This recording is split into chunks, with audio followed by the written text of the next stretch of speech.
Hello everyone, Vincent Teo from HDTV Test here.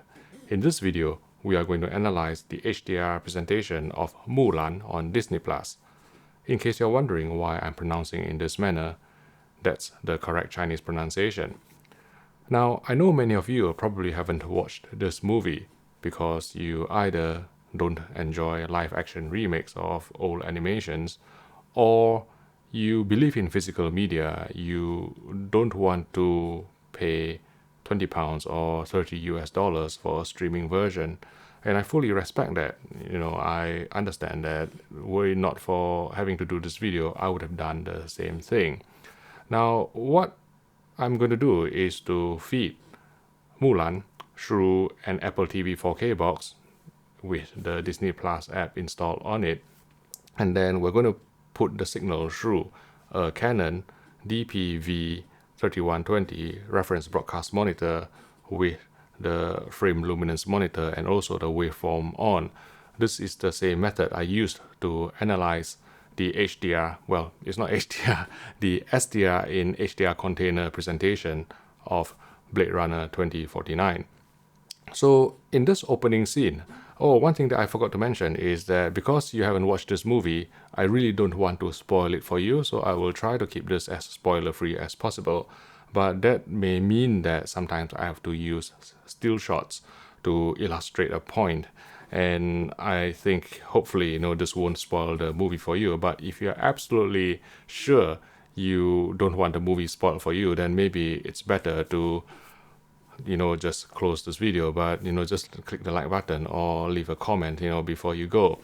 And let's start with the opening scene. And right off the bat, you can see that the sun here reached around 400 nits, which is a really good start, as they say. And then later on in this movie, you can see these candles here, they reached about 500 nits.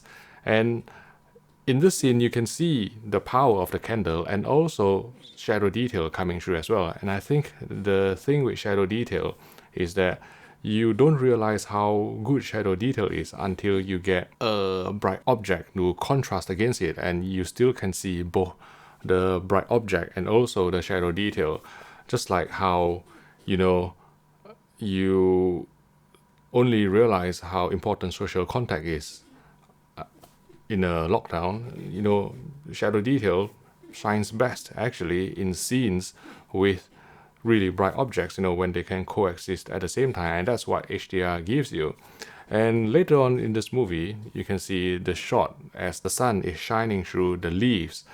It reached almost 1000 nits. Now, contrast this against Blade Runner, we have another shot that is similar in Blade Runner, also the sun shining through the leaves, and it barely reached 200 nits. It is actually below 200 nits, and it just robs the film. Of course, it is the creative intent. It is a creative intent, I can't argue with that. But strictly speaking, that movie is an SDR movie. So with HDR, with the presentation in Mulan, it just gives that sort of visceral impact, that sort of power that, you can never get in an SDR presentation. And I'm not going to spoil the rest of the movie for you too much, but rest assured that the dynamic range is there. I'm very impressed with the dynamic range, the HDR presentation of Mulan on Disney+. And I hope that the same presentation will carry across to physical media when they release a 4K Ultra HD Blu-ray as well. Now, another function on the Canon DP-V3120 that I didn't utilize in my analysis of Blade Runner 2049 is a pixel checker function. So basically, you can place this cursor here across any part of the image using a jog dial that you can just move up, down, left, right. And wherever the cursor points at, you can actually see where the color lies within the chromaticity diagram. Now, the smaller triangle here is Rex 709, and as I place the cursor on her lips, you can see that the red here exceeds Rex 709. So this Mulan movie is utilizing WCG or white color gamut appropriately. And colors in this movie generally pop off the screen really quite vibrant, and I think there are more examples of WCG in the rest of the movie. but I'm not going to be able to show it to you here because I don't really want to spoil the movie for you. And also, I don't like fiddling with knobs for too long because it just ends up being a deflating experience. So what do I think about Mulan then? I think, it is a very impressive presentation. It is definitely true HDR. It reached almost 1000 nits on the presentation from the Apple TV 4K box.